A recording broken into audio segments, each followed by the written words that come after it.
Hello and welcome to my latest video.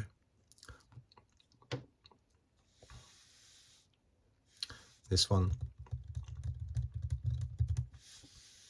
part of my series looking at the Grand Prix from the 2022 season.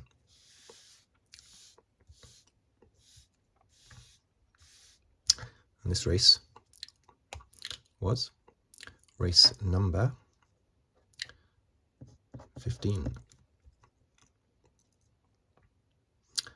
Where was it? Oh, yeah. Netherlands.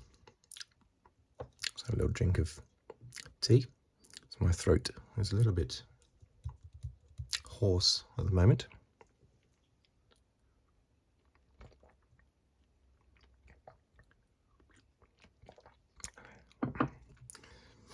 Okay, let's dive straight in and do what I normally do, which is a rundown of the top 10 finishing positions, top 10 point scorers basically, and top 10 in the championship, drivers championship, top 10 in the constructors championship. Okay, let's go.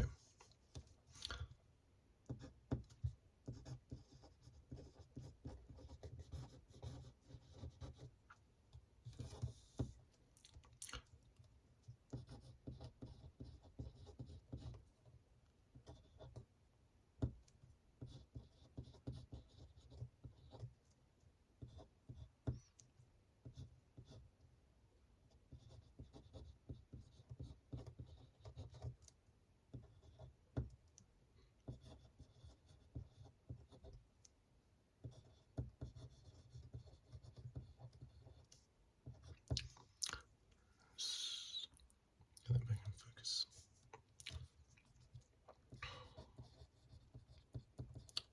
Norris.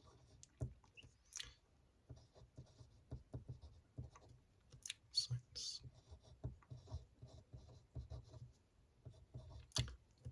Ocon. Stroll. Okay. Championship sessions.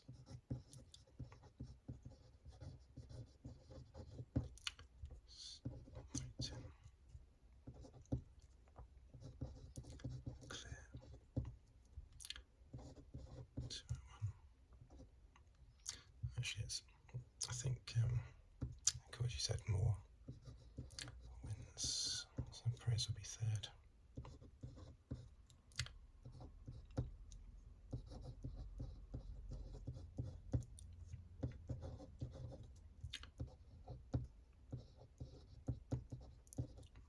Sainz.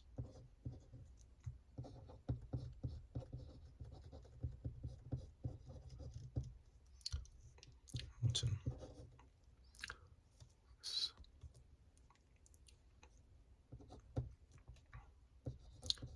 Norris.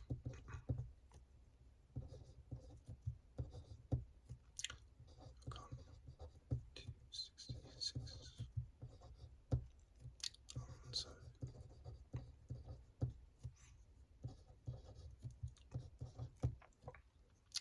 Perez.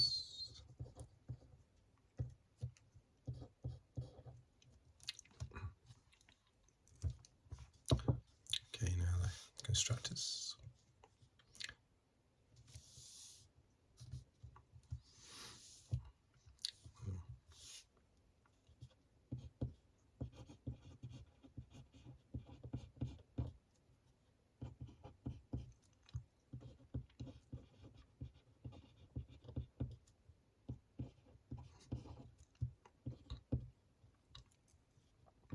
Mercedes.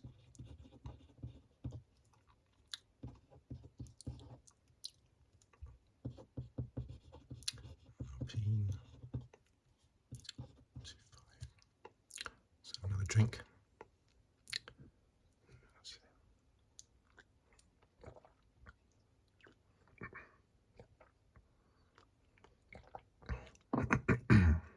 Okay. Fifth. McLaren.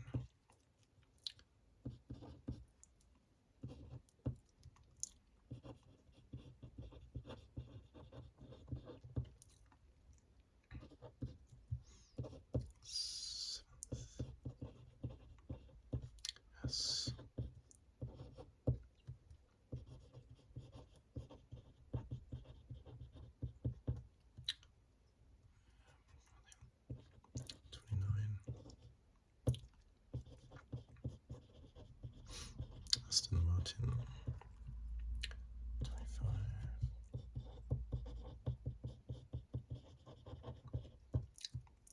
Williams 4.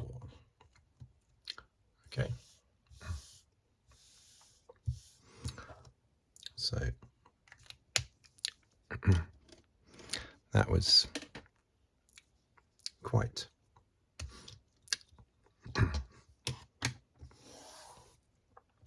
an involved race. I think you'll agree. A lot of things happening in that race.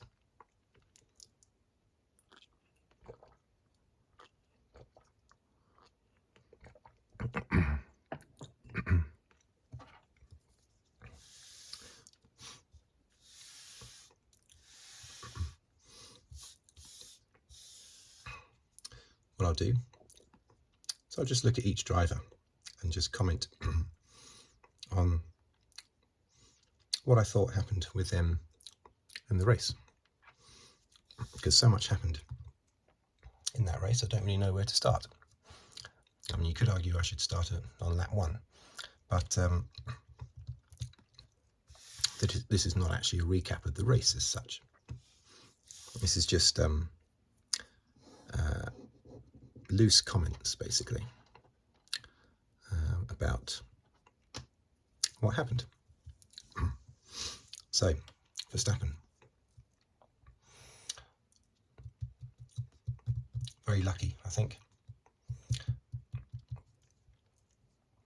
I mean, for starters, he was lucky that Perez had his accident in qualifying, so the Mercedes were not able to set their times. Now, Mercedes themselves, or at least Lewis Hamilton anyway, thinks that they would not have taken pole position away from Verstappen, but where they may well have been is possibly second and third on the grid, and that would have put them in a much better position at the end of the first stint. I mean, they were in a good position anyway at the end of the first stint, but they would have been in an even better position. But you know, when things are going for you, they're going for you, basically. And ever since 6 laps before the end of the Abu Dhabi race last year, everything's gone in Verstappen's favour. Yes, I know he had 2 retirements early this year, but they were right at the beginning of the season, and they haven't impacted the championship at all.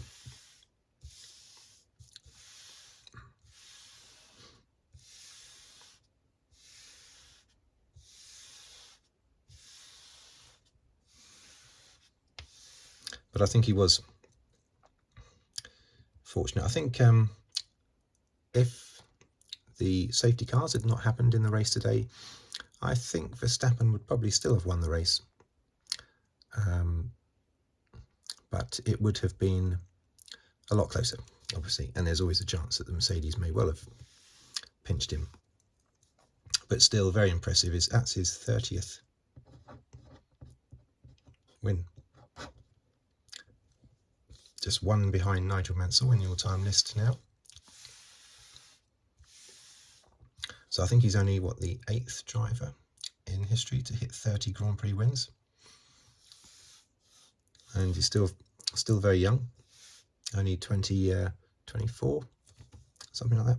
Very impressive. Now Russell. Now we saw with the Mercedes, started on mediums, of course, managed to go longer than pretty much anyone else.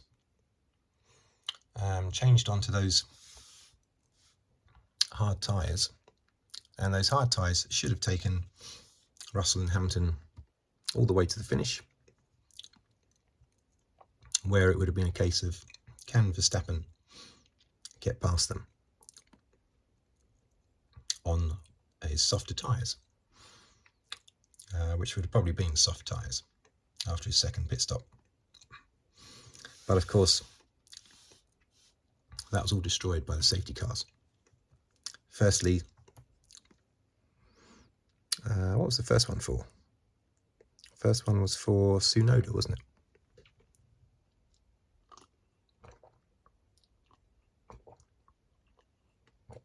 Yeah, first one was Tsunoda.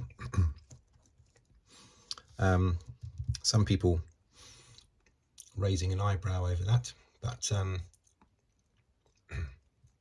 I don't see that as anything other than really unfortunate for Mercedes and some other teams, and very fortunate for Verstappen, even though Horner has said that the safety car periods did not favour Verstappen, and in actual fact had the opposite effect, which I class as complete nonsense. But you have to take everything Horner says with a pinch of salt, because he also freely admits that he's there to do whatever he can for his boss, Dietrich Mateschitz. So he will say and do anything he possibly can to make his team look good, because that's what he's paid to do. So he plays fast and loose with the truth. We saw that after Abu Dhabi last year when he said that Michael Massey didn't do anything wrong. Well, I think breaking your own rules is something wrong, you know. But even when he's coming out with this nonsense, Horner does have a bit of a smirk and a smile on his face. So he thinks everybody knows he's talking nonsense. But he's just doing his job, which is what he freely admits. So take everything he says with a pinch of salt. I don't think Toto Wolff is quite the same. Toto Wolff is a bit more open and honest with his emotions and comments.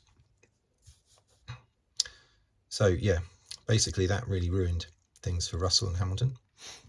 But then it seemed to, I thought, when the full safety car came out for Bottas, because yes, he was in this race, Bottas. In fact, I've recently found out that he's actually been in the last 6 races as well. But I don't think I've seen him, but he has. Anyway, he got some TV time, Bottas, by retiring, and I think it was Bottas, wasn't it? Yeah, and that got a full safety car. Now I thought that was going to, at first I thought it was going to favour Hamilton.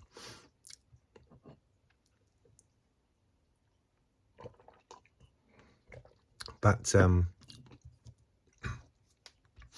then, of course, Red Bull did that thing that they did in Abu Dhabi, which was good thinking. They just brought Verstappen in.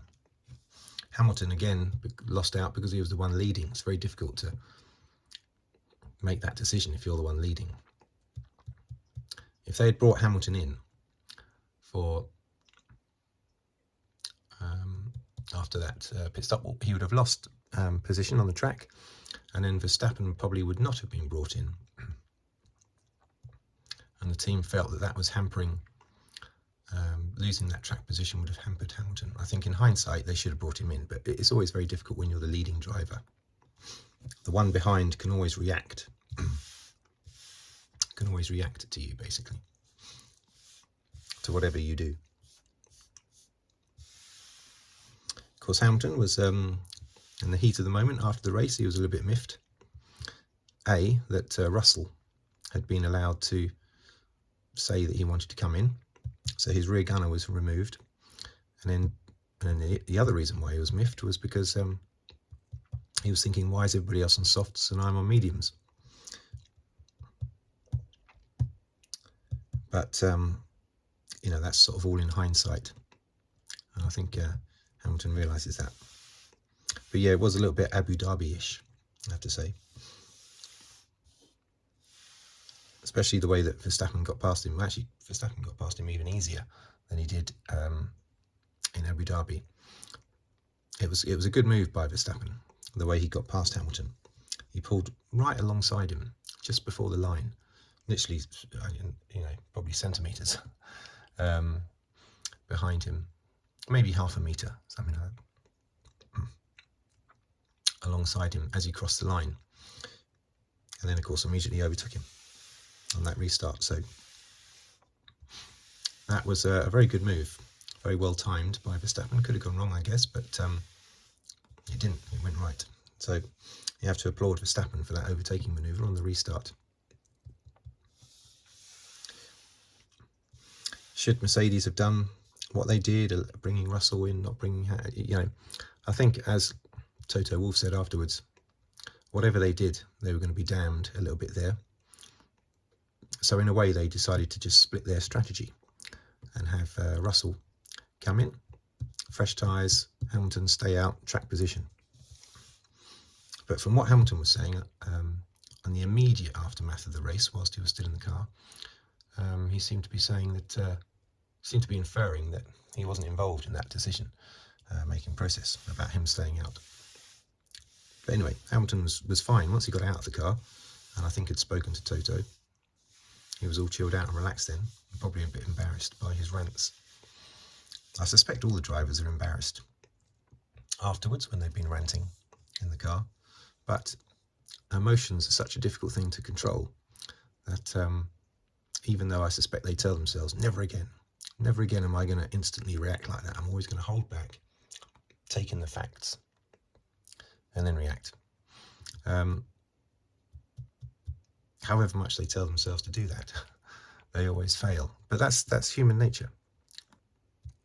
I think Leclerc is better than all of them. Sainz is actually quite good as well, quite controlled. But it's just human nature to instantly react. So yeah, looking at the Ferraris,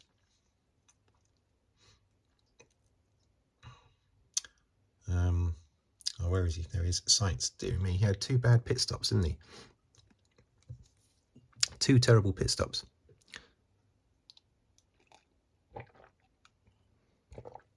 The first one was when they didn't have a tyre ready for him, because it was that's not unusual. They were making out the commentators like that.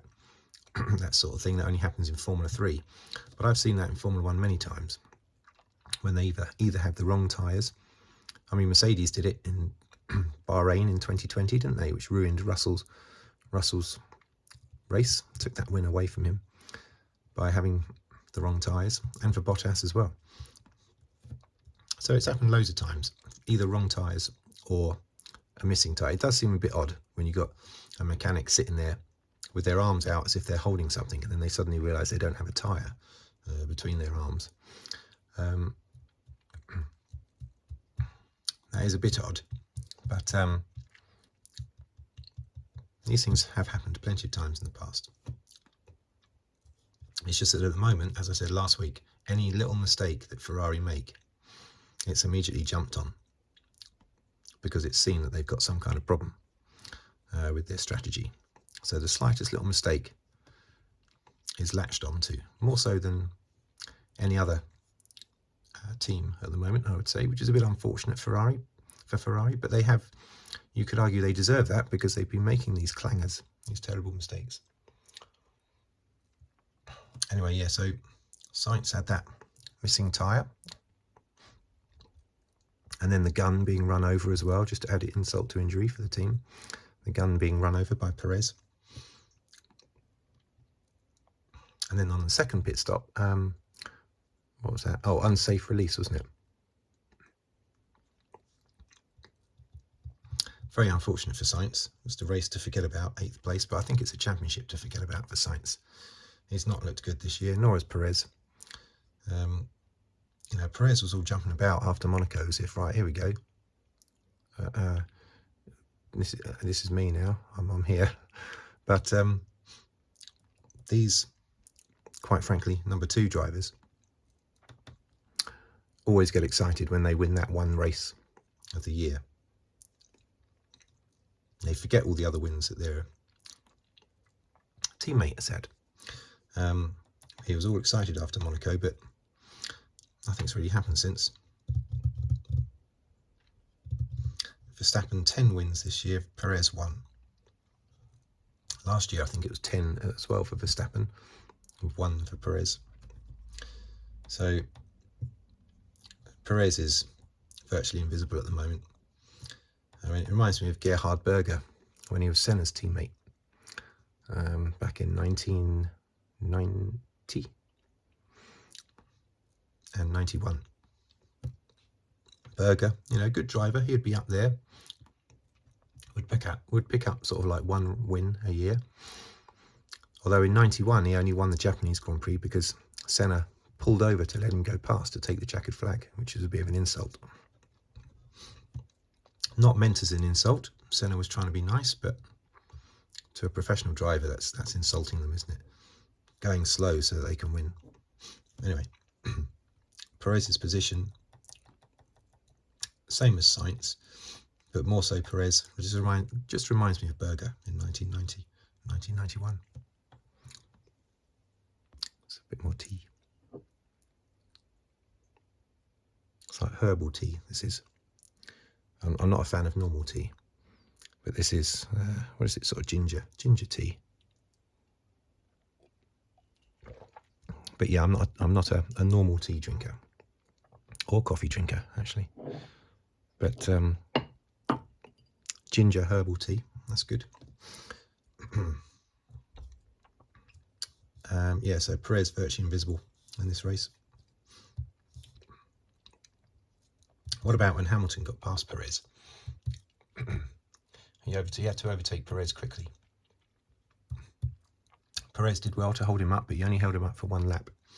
But after Hamilton got past, Vettel then came out of the pits. I don't know how Perez didn't get back past Hamilton again.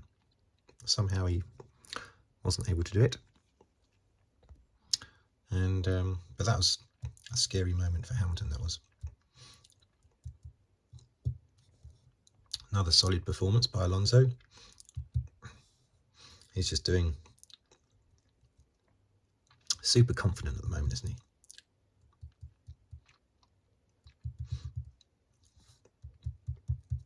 Consistently beating Ocon.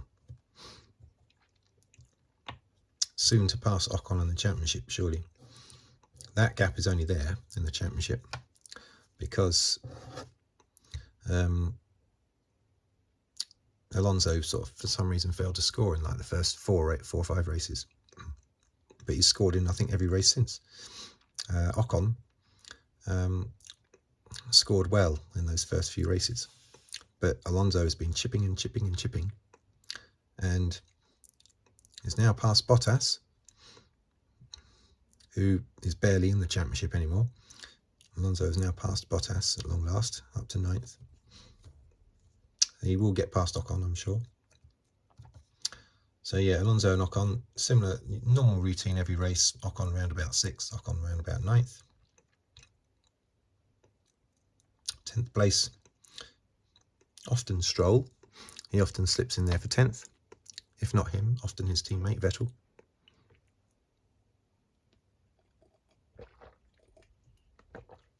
And it should be noted that Ricciardo did not finish last in this race. Latifi did. So well done, Ricciardo. Managed to dodge last place. 7th by Norris. 10 places ahead of his teammate. Another solid performance. I would have thought Ricciardo would be a bit relaxed now because he's no longer fighting for his drive. I thought he'd be relaxed and better.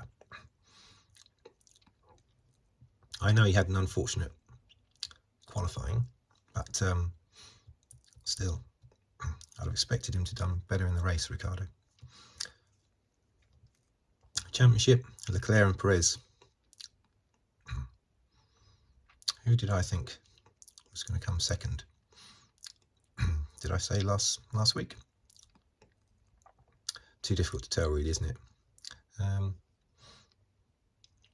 can't remember who I said, so I don't want to say in case it's the complete opposite of what I said last week. Russell. Well, Russell may well finish second, actually. But future races are not going to suit the McLaren as well as Zandvoort. Most of them won't, anyway.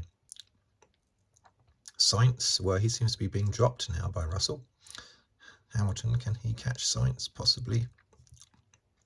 As I say, I think Alonso will get past Ocon. And Constructors' Championship.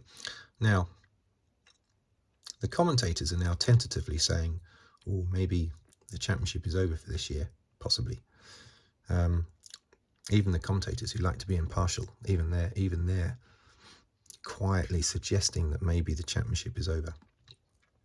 But even though Ferrari and Leclerc must surely know that the championships are over, they're not actually saying it yet. But you know, Ferrari are more likely to get, obviously, to get passed by Mercedes. Only 30 points, which it's been for a while actually. It'd be a lot less than that had Hamilton not basically taken himself out in Belgium. It's definitely a championship though of two halves, isn't it?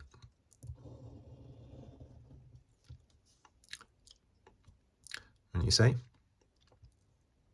Those 5 teams are scooping up all the points. These guys are just picking up the odd point every now and again. Barely nothing. Alfa Romeo, Haas, they haven't scored any points for ages. AlphaTauri a little bit last week, I think, in Belgium. Aston Martin picking up the odd one. I mean, it's just very much so 2 halves, the championship. Right, I might have to stop talking now before my throat bursts into flames. Thank you for watching, thank you for listening, and please subscribe if you'd like to. My throat isn't always bad, just at the moment. And please comment on the videos, on this video, and like if you wish to, basically. And I'll catch you on the next video. Thank you very much. Give myself a round of applause now for getting my throat through this video.